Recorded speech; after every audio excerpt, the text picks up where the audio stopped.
નમસ્કાર વિદ્યાર્થી મિત્રો, આજે આપણે ધોરણ 5 વિષય હિન્દી પાઠ 12 दुमदुमा गांव के बच्चे જોઈશું। विद्यार्थी मित्रों, यह एक कहानी है। बच्चों में अपार क्षमता होती है, उनमें स्वयं कुछ करने की लगन पैदा करना आवश्यक है। प्रस्तुत कहानी में दुमदुमा गांव के लोगों की परेशानी को दूर करने के लिए बच्चे कैसे कदम उठाते हैं उसका निरूपण किया गया है। बच्चे इस कहानी से प्रेरित होकर कक्षा, विद्यालय और गांव की समस्या का हल ढूंढने में जागरूक होंगे और कार्य भी करेंगे। तो हम कहानी है, यह कहानी हम देखते हैं। दुमदुमा गांव के बच्चे यानी दुमदुमा गामना बाळको। यह दुमदुमा गांव है। आ दुमदुमा गाम छे। यहाँ हमेशा पानी की कमी रहती थी। अहींया हमेशा पानी की कमी यानी तंगी रहती थी। खेत सूख जाते, लोग परेशान रहते, पर कोई उपाय नहीं कर पाते थे। खेतरो सुकाई जता था, लोग हैरान थई जता, परंतु कोई अहीं उपाय करी सकता न हता। बच्चे पानी में खेलना चाहते, तैरना चाहते, पर कहाँ? बाळको पानी में रमवा इच्छता था, तरवा इच्छता था, पण के क्या क्या तू पानी एमने त्या। एक दिन बच्चे खेल के मैदान में इकट्ठा हुए। एक दिवस बाळको रमतना मैदान में भेगा थया। उन्होंने पानी की कमी दूर करने की सोची। તેમણે બધા ભેગા થઈને જે પાણીની તંગી હતી તેને દૂર કરવા માટે વિચાર કર્યો। मैं बादलों से प्रार्थना करूंगा, रोज बरसो, बिल्लू बोला। बिल्लू शू बोल्यो? हूँ वादळों ने विनंती करीश, प्रार्थना करीश कि तमे रोज वरसो। बादल रोज कैसे बरस सकते हैं? महिमा बोली। तो महिमा शू बोली? वादळा तो कई रोज कई रीते वरसी सके। देखो ये हमें चित्र दिखाई देते हैं। आगे तब फिर क्या हो? तो पछी के शू थाय? सब सोचने लगे। एटले बधा विचारवा लाग्या, क्यों न एक बड़ा सा गड्ढा खोदे। एक मोटो खाडो शा माटे न खोदवो के जिसमें बारिश का खूब सारा पानी भर जाए। रजिया बोली कि एक खाडो खोदीए अने जेमां वरसादनुं घणुं बधुं पाणी भराई जाए, एवुं रजिया बोली। हाँ हाँ, यह ठीक है, सारे बच्चे बोले। बधा बाळको बोले हाँ हाँ, आज ठीक छे। फिर बच्चे लाए फावड़े, कड़ाई, कुदाले और तसले। पछी बधा बाळको पावड़ा लाया, कड़ाई लाया, कोदाड़ियो अने तगारा लईने आया। वे जमीन खोदते रहे, मिट्टी ढोते रहे अने तेओ जमीन खोदता रह्या अने माटी काटता रह्या। बाहर फेंकते रहे और पछी ते माटी बाहर फेंकता रहे। बच्चों को काम करते हुए गांव वालों ने देखा। आ बाळको जे काम करता था ते काम करता बाळकों ने गाम लोकोए जोया। वे भी बच्चे के साथ काम करने में जुट गए और तेओ पण बाळको साथे काम करवा लागी गया। इस तरह बना एक बड़ा सा तालाब और आ रीते बन्यु एक मोटू तलाव। बरसात में उस तालाब में पानी भरा અને વરસાદમાં એ તળાવનું પાણી ભરાયું। पानी से खेतों की सिंचाई हुई, खेतों में मक्का और धान लहलहाए। फिर क्या हुआ? पानी थी खेतरोनी जे पानी भरायु हतुं तेनाथी खेतरों में सिंचाई थई। खेतरों में मक्काई अने डांगर लहराया। लोग खुश हुए और बच्चे पानी में छपछप खूब नहाए। लोको खुश थया अने बाळको पण आ पाणीमां खूब ज छबाछप खूब ज नहाया। जो तमे चित्र देखी रह्या छो। तो यह कहानी यहाँ समाप्त होती है और आगे के शब्दार्थ देखते हैं। प्रार्थना तो उपासना, विनती पानी तो जल, नीर वारी, कमी तो अभाव, परेशान तो दुखी व्याकुल, उपाय तो युक्ति तरकीब, बारिश तो वर्षा, बरसात, धान तो अन्न। आगे अभ्यास में है कि प्रश्न 1 है, सोचकर बताइए। प्रश्न 1, आपके गांव या शहर में पानी के स्रोत कौन कौन से हैं? आपके यहाँ पानी के स्रोत कौन कौन से हैं? तो कुआं, नदी, तालाब, चेकडैम, ट्यूबवेल आदि पानी के स्रोत है। प्रश्न 2, हम पानी का उपयोग कहाँ कहाँ करते? आप पानी का उपयोग कहाँ करते हो? जहाँ जहाँ पानी का उपयोग होता है उनके नाम लिखने। तो हम पानी का उपयोग पीने में, नहाने में, रसोई बनाने में, कपड़े धोने में, खेतों की सिंचाई में और कारखाना में करते हैं। तीसरा है, पानी हमारा जीवन है। पानी का अपव्यय नहीं करना चाहिए। अपव्यय यानी बिगाड़। अब बताइए कि लोग पानी का अपव्यय कैसे करते हैं? क्या कहते हैं? तो लोग पानी का अपव्यय कैसे करते हैं? तो पानी के पीने का पानी से हाथ पैर धोते हैं। दूसरा, नल चालू रखकर इधर उधर चले जाते हैं। तीसरा, पानी योग्य पानी से, पीने योग्य पानी से पशुओं को नहलाते हैं। चौथा, पीने योग्य पानी से जीप, ट्रैक्टर आदि धोते हैं। और पांचवा, टपकते नल को बदलते नहीं। तो अपव्यय, पानी का अपव्यय इस तरह होता है। चौथा प्रश्न है, पानी का अपव्यय न हो इस हेतु आप क्या क्या करेंगे? तो पानी का अपव्यय न हो इस हेतु नंबर 1, जलाशयों पर सूचनाएं लिखवाएंगे। दूसरा, टपकते नल को बंद कराएंगे। तीसरा, पीने योग्य पानी का जरूरत के मुताबिक उपयोग करेंगे। चौथा, पानी का अपव्यय बंद करने के लिए लोगों को समझाएंगे। आगे प्रश्न 2 है, छात्रों को अपने गांव या शहर के नजदीक आए हुए नदी, जल परियोजना, चेकडैम या खेत तालाब की मुलाकात करवाइए। आपको छात्रों के स्कूल में गांव या शहर में नजदीक आए हुए जो भी जल परियोजना है, चेकडैम है या खेत तालाब है, उसकी मुलाकात करवानी है। छात्र अपने शिक्षक के मार्गदर्शन में प्रश्न के लिखित जल स्रोत की मुलाकात करेंगे। आगे प्रश्न 3 है, इकाई में आए शब्द नीचे दिए गए कोष्टक में छिपे हुए, उन्हें ढूंढिए और गोलाई कीजिए। तो यहाँ इकाई में जिस शब्द आए थे उसको यहाँ ढूंढना है।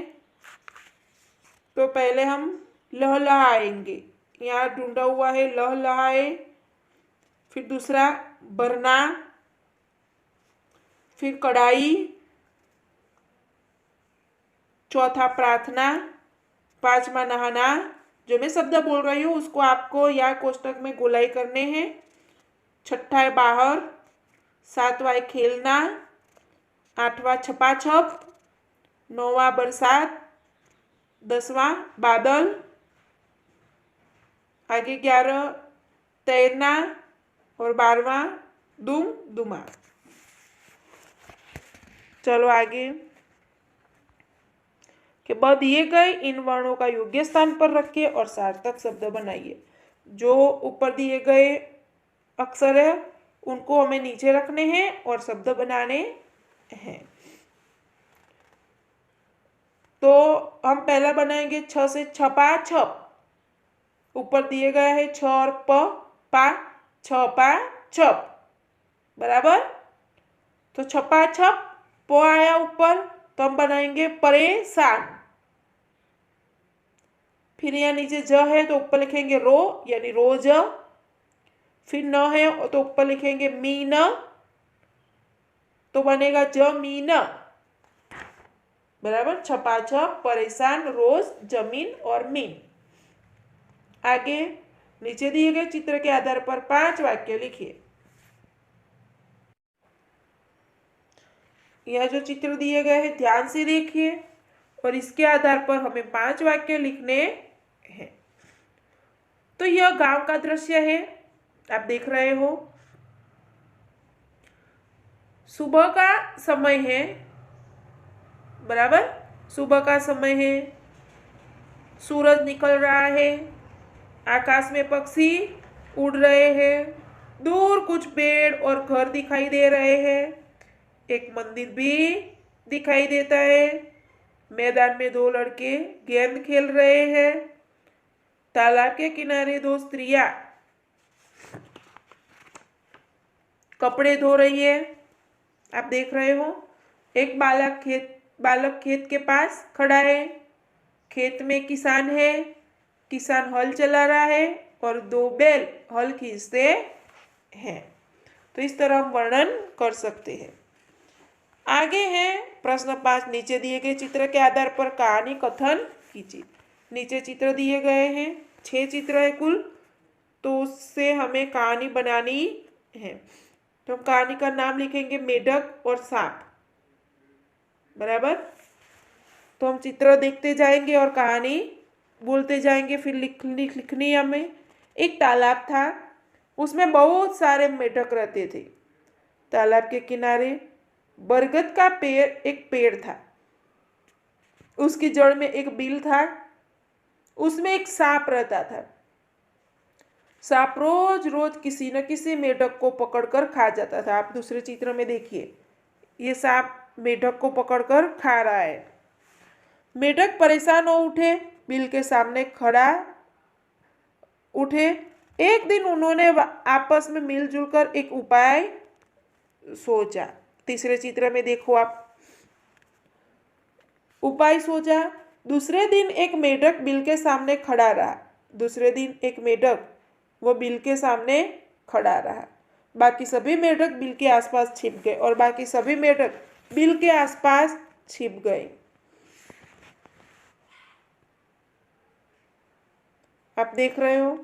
जैसे ही सांप ने उस मेढक को पकड़ा, छिपे हुए मेढक निकल आए और सांप को पकड़कर खींचने लगे। चौथे चित्र में देखो कि जैसे ही वह मेढक को सांप पकड़ने गया तो छिपे हुए मेढक आ गए और सांप को पकड़कर खींचने लगे। सांप घबराया,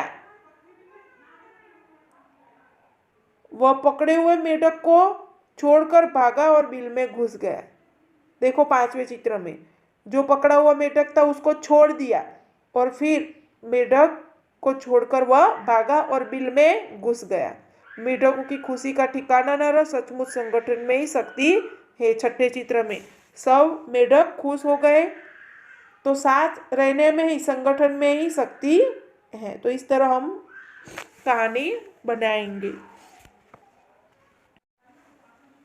आगे है प्रश्न 6। कोष्टक में दी गई क्रिया के योग्य रूप में रिक्त स्थान की पूर्ति कीजिए। पहला है दुमदुमा गांव में हमेशा पानी की कमी। तो यहाँ कौंस में है रहना, तो हम लिखेंगे रहती थी। दूसरा है बच्चे तालाब में खाली जगह थे तो नहाना, तो नहाते थे। तीसरा है खेतों में मक्का और धान खाली जगह थे तो लहलहाना, तो लहलहाते थे।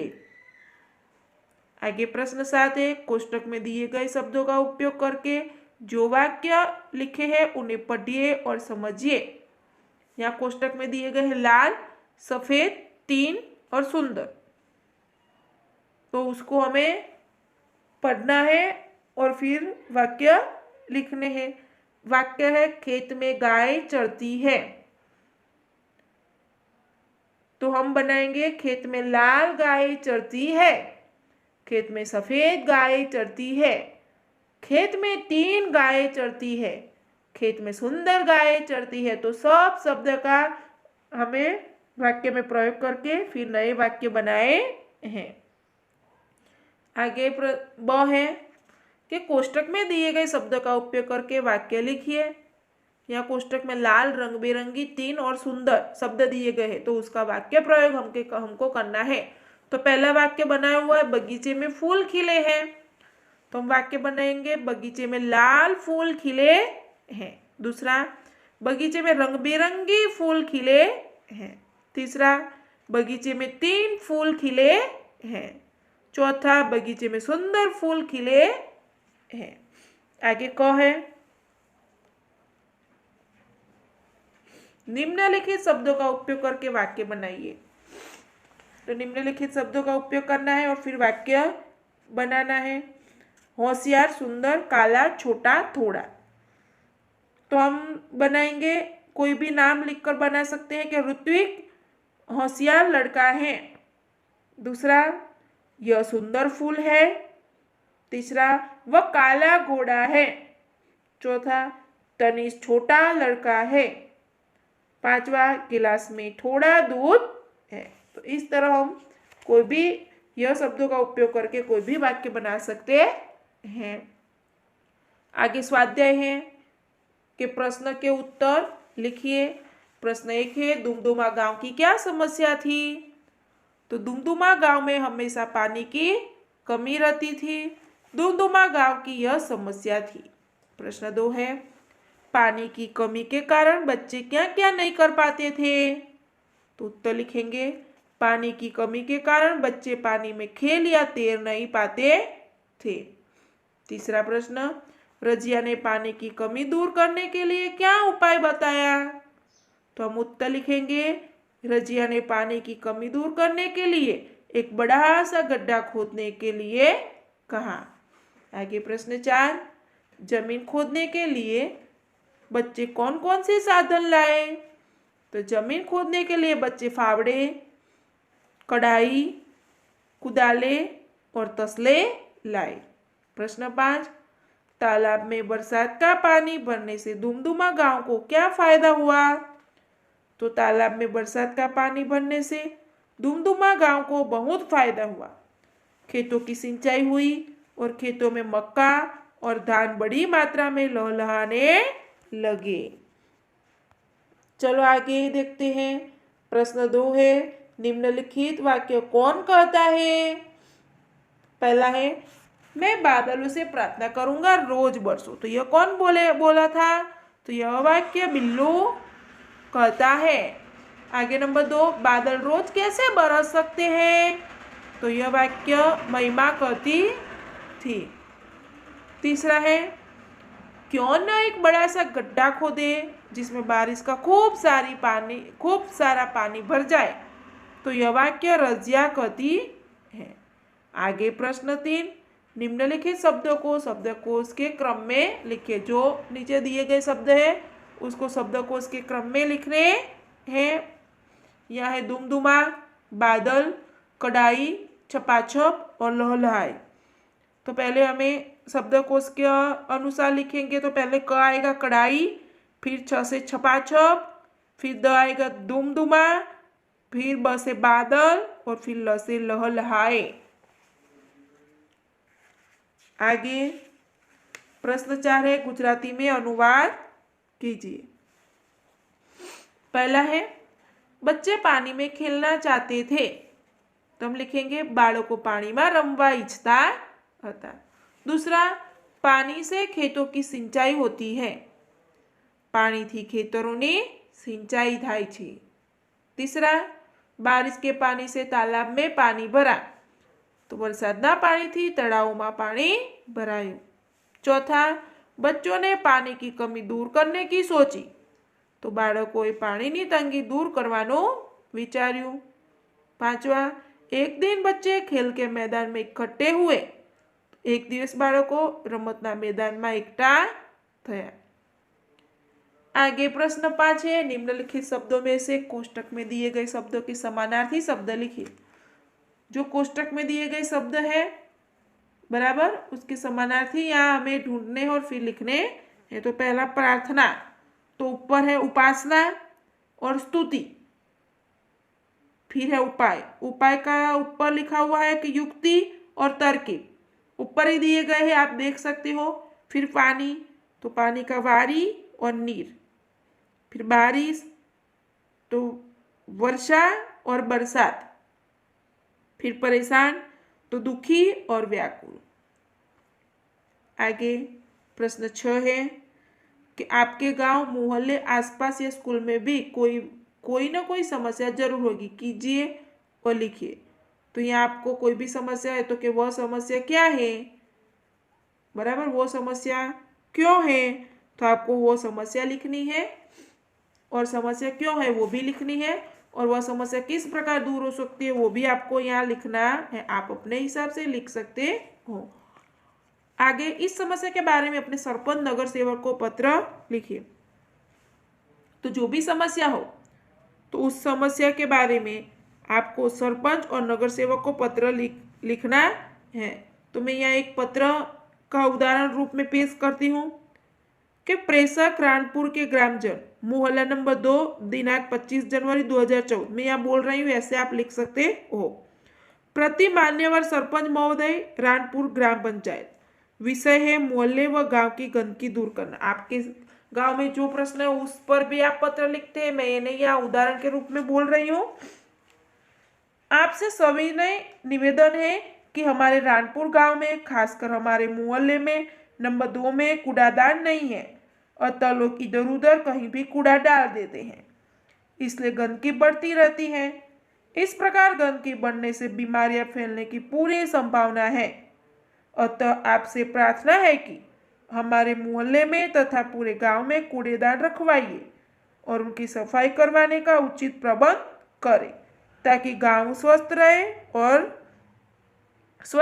और स्वस्थ रहे। भवदीय, रानपुर, मोहल्ला नंबर 2 के ग्राम जन। तो इस तरह हम पत्र लिख सकते हैं। आगे है योग्यता विस्तार। यहाँ संकेतों को समझिए। यहाँ पहला संकेत है थोबो, स्टॉप यानी ठहरिए। दूसरा है संकरा सेतु यानी कि सांकड़ो पुल। फिर है वृत्ताकार रास्ता यानी गोलाकार रस्तो। आगे रास्ता संकरा है यानी आगे रस्तो सांकड़ो छे। फिर आगे की निशानी है आगे रास्ता चौड़ा है, तो हम लिखेंगे आगे रास्ता चौड़ा है तो आगे रस्तो पौड़ो छे। प्रवेश निषेध, देखो निशानी ऐसे आती है, प्रवेश निषेध यानी प्रवेश बंद छे અહીંથી। फिर निशानी है दोनों तरफ रास्ता बंद, એટલે કે બંને સાઈડે રસ્તો बंद છે। फिर यह निशानी है तो हम लिखेंगे सिर्फ साइकिल के लिए रास्ता, એટલે ફક્ત साइकिल માટે જ રસ્તો છે।